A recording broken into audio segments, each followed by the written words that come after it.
নমস্কার। শরৎচন্দ্র চট্টোপাধ্যায়ের বরদিদি উপন্যাসের প্রায় অন্তিম পর্যায়ে আমরা এসে পৌঁছেছি। সম্পূর্ণ উপন্যাসটি 10টি পরিচ্ছেদে বিভক্ত। এর আগে আমরা ইতিমধ্যে 8টি পরিচ্ছেদ শেষ করে এসেছি। আজকে আমাদের পাঠ 9ম পরিচ্ছেদ। আমি অনুরোধ করব, যদি আপনারা আগের পাঠগুলো না শুনে থাকেন, আগে সেগুলো শুনে আসুন। শুরু করা যাক। কার্তিক মাস যায়, একটু শীত পড়িয়াছে। সুরেন্দ্রনাথের ওপরের ঘরে জানালার ভিতর দিয়া প্রাতঃ সূর্যালোক প্রবেশ করায় বড় মধুর হইয়াছে। জানালার কাছে অনেকগুলি বাঁধা খাতা ও কাগজপত্র লইয়া টেবিলের এক পাশে সুরেন্দ্রনাথ বসিয়াছিলেন। আদায়, উসুল, বাকি, বকেয়া, জমা, খরচ, বন্দোবস্ত, মামলা মকদ্দমায় নথিপত্র সব একে একে উল্টাইয়া দেখিতেছিলেন। এসব দেখাশোনা একরকম আবশ্যক হইয়া পড়িয়াছিল, এবং না হইলে সময়ও কাটে না। শান্তির সহিত এজন্য অনেকখানি ঝগড়া করিতে হইয়াছিল। অনেক করিয়া তবে তাহাকে সে বুঝাইতে পারিয়াছিল যে অক্ষরের পানে চাহিলেই মানুষের বুকের ব্যথা বাড়িয়া যায় না, কিংবা তৎক্ষণাৎ ধরাধরি করিয়া তাহাকে বাহিরে লইয়া যাইবার প্রয়োজন হয় না। অগত্যা শান্তি স্বীকার করিয়াছে এবং আবশ্যক মতো সাহায্যও করিতেছে। আজকাল স্বামীর উপর তাহার পুরা অধিকার।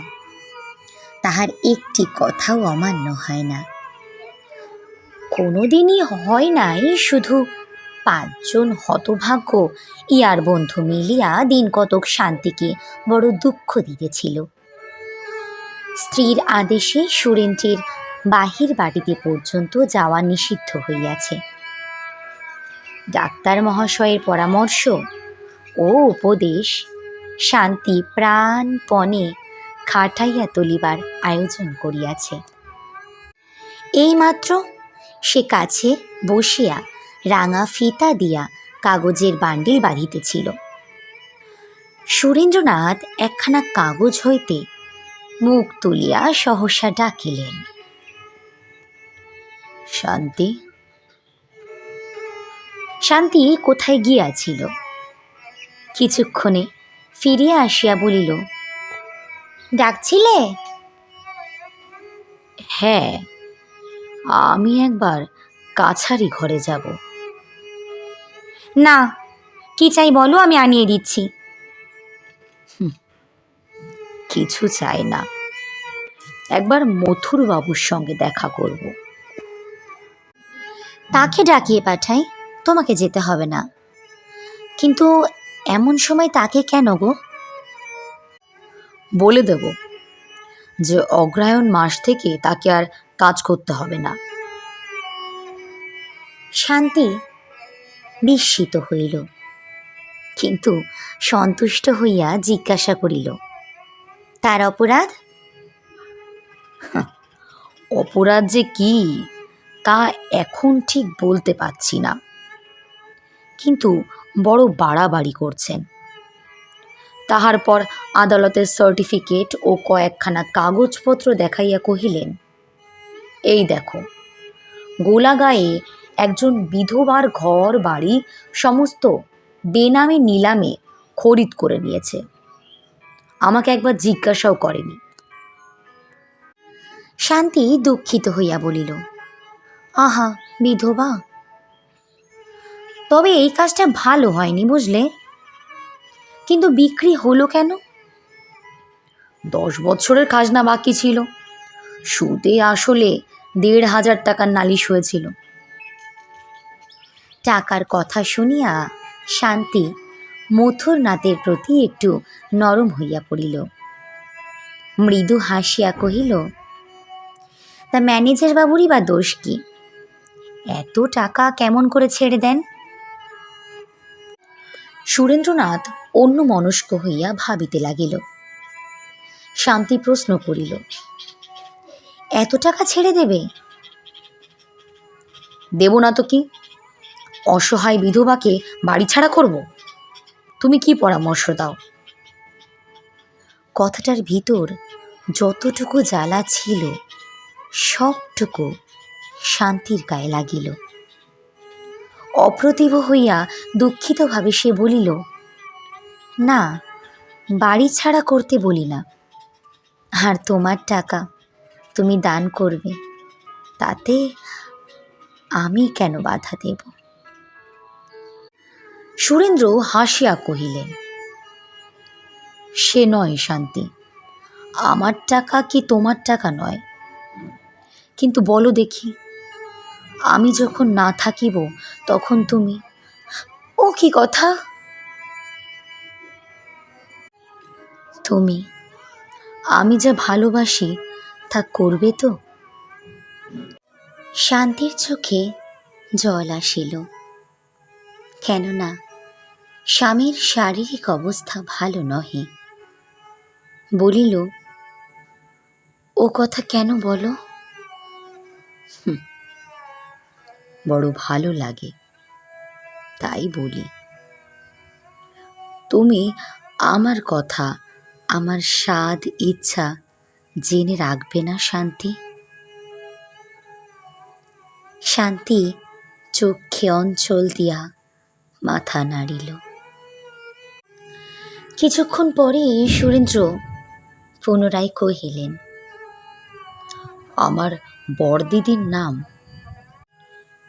শান্তি অঞ্চল সরাইয়া সুরেন্দ্রর মুখ পানে চাহিল। সুরেন্দ্র একখানা কাগজ দেখাইয়া বলিলেন, এই দেখো, এই যে আমার বড়দিদির নাম। কোথায়? এই দেখো, মাধবী দেবী, যার বাড়ি নিলাম হয়েছে। এক মুহূর্তে শান্তি অনেক কথা বুঝিল। কহিল, তাই বুঝি সমস্ত ফিরিয়ে দিতে চাইছ? সুরেন্দ্র ঈষৎ হাসিয়া উত্তর দিলেন, তাই হলে নিশ্চয় ফিরিয়ে দেব, সমস্ত, সব। মাধবীর কথায় শান্তি একটু দুঃখিত হইয়া পড়িল। ভিতরে বোধহয় একটু হিংসার ভাব ছিল। কহিল, তিনি হয়তো তোমার বড়দিদি নন, শুধু মাধবী নাম আছে, নামেতেই এই। বড়দিদির নামের একটু সম্মান করব না? তা করো, কিন্তু তিনি নিজে কিছু জানতে পারবেন না। তা পারবেন না, কিন্তু আমি কি অসম্মান করতে পারি? নাম তো এমন কত লোকের আছে। আছে, তুমি দুর্গা নাম লিখে তাতে পা দিতে পারো? ছি, ও কি কথা, ঠাকুর দেবতার নাম নিয়ে? সুরেন্দ্র হাসিয়া উঠিলেন, আহা, আচ্ছা, ঠাকুর দেবতার নাম নাই নিলাম, কিন্তু তোমাকে আমি 5,000 টাকা দিতে পারি, যদি একটি কাজ করতে পারো। শান্তি উৎফুল্লা হইয়া কহিল, কি কাজ? দেয়ালের গায়ে সুরেন্দ্রনাথের একটি ছবি ছিল। সেই দিকে দেখাইয়া দিয়া বলিলেন, ওই ছবিটি যদি... কি? 4 জন ব্রাহ্মণ দিয়ে নদীর তীরে পোড়াতে পারো।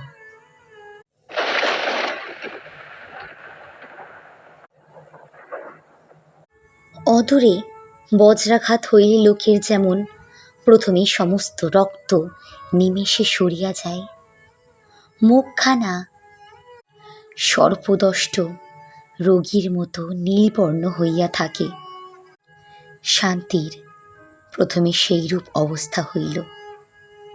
তাহার পর ধীরে ধীরে মুখে চোখে রক্ত ফিরিয়া আসিল। তাহার পরে করুণ দৃষ্টিতে স্বামীর মুখ পানে চাহিয়া সে নিঃশব্দে নিচে নামিয়া গেল। পুরোহিত ডাকাইয়া রীতিমতো শান্তি সত্যায়নের ব্যবস্থা করিয়া রাজার অর্ধেক রাজত্ব মানত করিয়া মনে মনে প্রতিজ্ঞা করিল যে এই বরদিদি যিনি হোক, ইহার সম্বন্ধে সে আর কোনো কথা কহিবে না। তাহার পরে ঘরে দ্বার দিয়া বহুক্ষণ ধরিয়া সে অশ্রুমোচন করিল। এ জীবনে এমন কটু কথা সে আর কখনো শোনে নাই। সুরেন্দ্রনাথও কিছুক্ষণ চুপ করিয়া বসিয়া রহিলেন। তাহার পরে বাহিরে চলিয়া গেলেন। কাছারিতে মথুরবাবুর সহিত সাক্ষাৎ হইল। প্রথমে জিজ্ঞাসা করিলেন,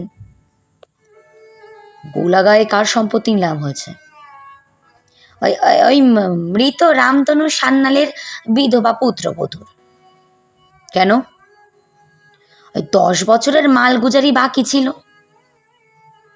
কই খাতা দেখি। মথুরনাথ প্রথমে হতবুদ্ধ হইয়া গেল। তাহার পরে কহিল, খাতাপত্র এখনো পাবনা থেকে আনা হয়নি, আনতে লোক পাঠাও। বিধবার থাকবার স্থানটুকু পর্যন্ত রাখুনি? বোধহয় নেই। তবে সে কোথায় থাকবে? মথুরনাথ সাহস সঞ্চয় করিয়া কহিল, এতদিন যেখানে ছিল সেখানেই থাকবে বোধ হয়। এতদিন কোথায় ছিল? কলিকাতায়, তাহার ওই পিতার বাটিতে। পিতার নাম কি জানো? হ্যাঁ জানি, ব্রজরাজ লাহিড়ী। বিধবার নাম? মাধবী দেবী।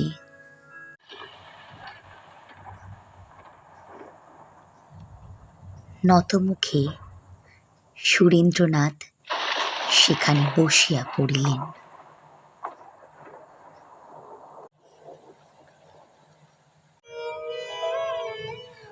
মথুরনাথ ভাবগতি দেখিয়া ব্যস্ত হইয়া জিজ্ঞাসা করিল, এই কি হইল? সুরেন্দ্রনাথ সে কথার কোনো উত্তর না দিয়া একজন ভৃত্যকে ডাকিয়া কহিলেন, একটা ভালো ঘোড়া শীঘ্র জিন কষিতে বলো, আমি এক্ষুনি গোলাগাঁয়ে যাব। এখান থেকে গোলাগা কত দূর জানো? তাই প্রায় 10 ক্রোশ। এখন 9টা বেজেছে, 1টার মধ্যে পৌঁছাতে পারবো। ঘোড়া আসিলে তাহাতে চড়িয়া বসিয়া কহিলেন, কোন দিকে? উত্তর দিকে, পরে পশ্চিম দিকে যেতে হবে। তাহার পর চাবুক খাইয়া ঘোড়া ছুটিয়া বাহির হইয়া গেল। এ কথা শুনিয়া শান্তি ঠাকুর ঘরে মাথা খুঁড়িয়া রক্ত বাহির করিল। ঠাকুর,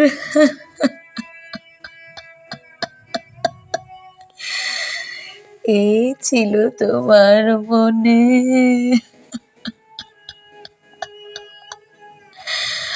আর কি ফিরে পাবো ঠাকুর? তাহার পর দুজন পাইক ঘোড়ায় চড়িয়া গোলাগা উদ্দেশ্যে ছুটিয়া গেল।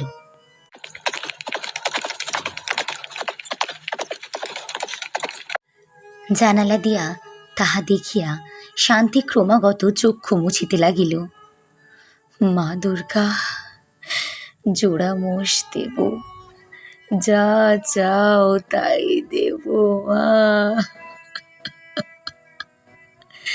তাকে ফিরিয়ে দাও মা, ফিরিয়ে দাও।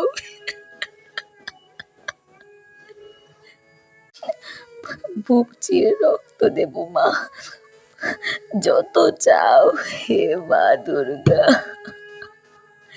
যত চাও মা, যত চাও, যতক্ষণ না তোমার পিপাসা মেটে।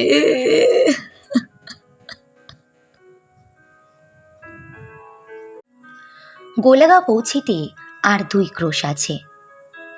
অশ্বের খুর পর্যন্ত ফেনাই ভরিয়া গিয়াছে।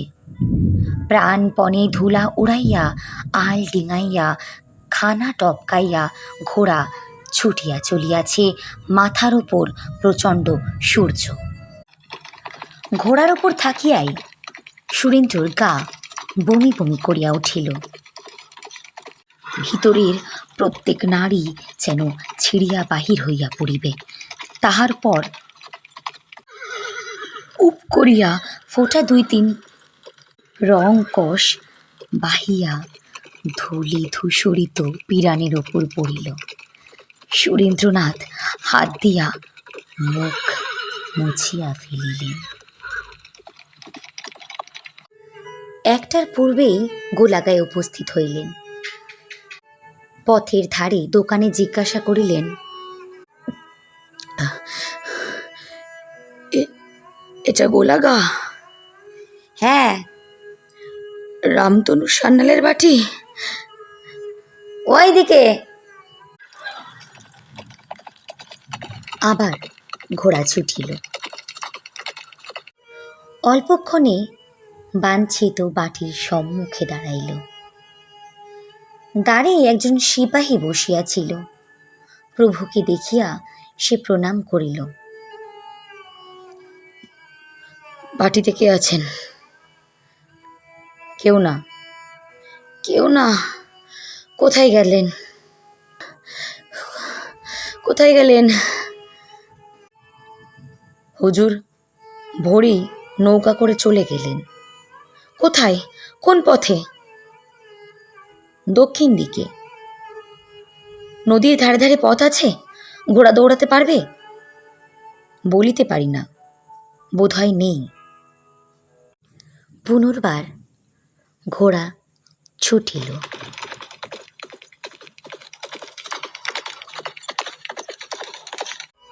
ক্রোশ 2 আসিয়া আর পথ নাই। ঘোড়া চলে না। ঘোড়া ছাড়িয়া দিয়া তখন সুরেন্দ্রনাথ পদব্রজে চলিলেন।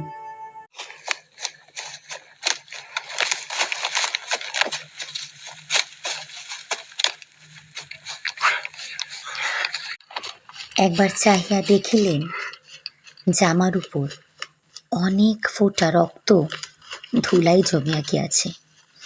ওষ্ঠ বাহিয়া তখনও রক্ত পড়িতেছে। নদীতে নামিয়া অঞ্জলি ভরিয়া জল পান করিলেন।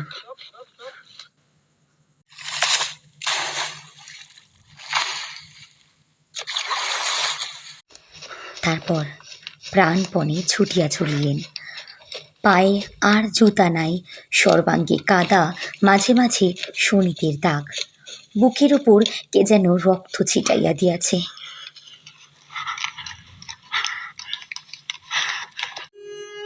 বেলা পড়িয়া আসিল। পা আর চলে না, যেন এইবার শুইতে পারিলে জন্মের মতো ঘুমাইয়া পড়িবে। তাই যেন অন্তিম শয্যায় এই জীবনের মহাবিশ্রামের আশায় সে উন্মত্তর মতো ছুটিয়া চলিয়াছে। এ দেহে যতটুকু শক্তি আছে সমস্ত অকাতরে ব্যয় করিয়া শেষ শয্যা আশ্রয় করিবে, আর উবিবে না। নদীর বাঁকের পাশে একখানা নৌকা না? কমলি শাকের দল কাটিয়া পথ করিতেছে। সুরেন্দ্র ডাকিল, বড়দিদি, বড়দিদি। স্তব্ধ কণ্ঠে শব্দ বাহির হল না, শুধু 2 ফোঁটা রক্ত বাহির হইল। বড়দিদি। আবার 2 ফোঁটা রক্ত। কমলির দল নৌকার গতিরোধ করিতেছে। সুরেন্দ্র কাছে আসিয়া পড়িল, আবার ডাকিল, বড়দিদি। সমস্ত দিনের উপবাস ও মনোকষ্টে মাধবী নির্জীবের মতো নিদ্রিত সন্তোষ কুমারের পার্শ্বে চক্ষু মুদিয়া শুইয়াছিল। সহসা কানে শব্দ পৌঁছিল, পুরাতন পরিচিত স্বরে কে ডাকে না। মাধবী উঠিয়া বসিল, ভিতর হইতে মুখ বাড়াইয়া দেখিল, সর্বাঙ্গে ধুলা কাদা মাখা মাস্টার মহাশয় না।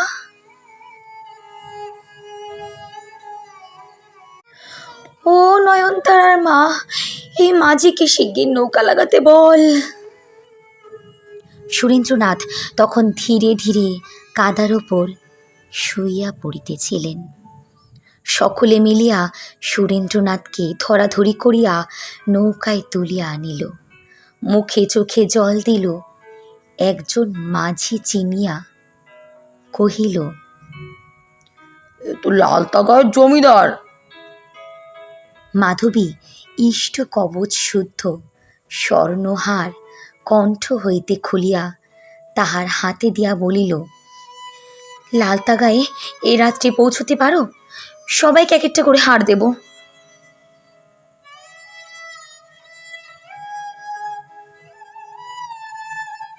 সোনার হার দেখিয়া তাহাদের মধ্যে ৩ জন গুণ ঘাড়ে লইয়া নামিয়া পড়িল।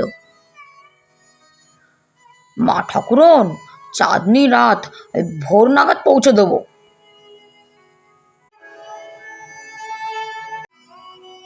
সন্ধ্যার পরে সুরেন্দ্রনাথের জ্ঞান হইল। চক্ষু মেলিয়া তিনি মাধবীর মুখ পানে চাহিয়া রহিলেন। মাধবীর মুখে এখন অবগুণ্ঠন নাই, শুধু কপালের কিয়দংশ অঞ্চলে ঢাকা। ক্রোড়ের ওপর সুরেন্দ্রর মাথা লইয়া মাধবী বসিয়াছিল। কিছুক্ষণ চাহিয়া সুরেন্দ্র কহিল,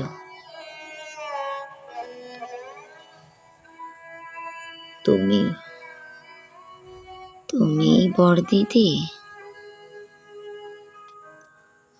অঞ্চল দিয়া মাধবী সযত্নে তাহার ওষ্ঠ সংলগ্ন রক্তবিন্দু মুছাইয়া দিল।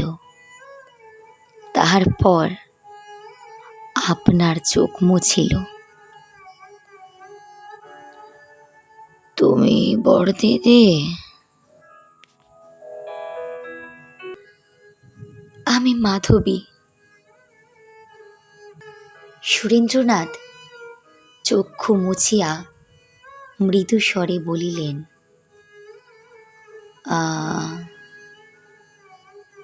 তাই।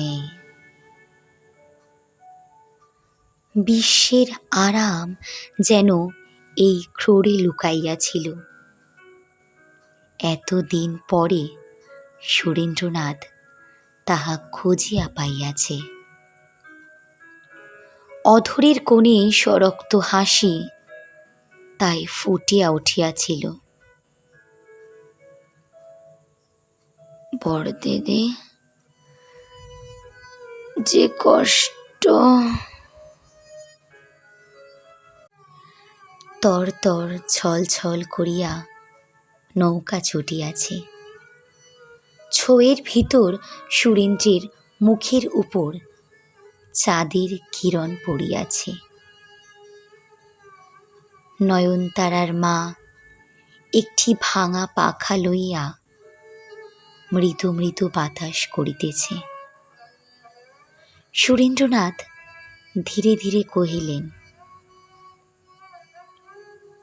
কোথায় যাচ্ছিলেন? মাধবী ভগ্ন কণ্ঠে কহিল, প্রমীলার শ্বশুর বাড়ি। যে এমন করে কি কুটুমের বাড়ি যেতে আছে দিদি।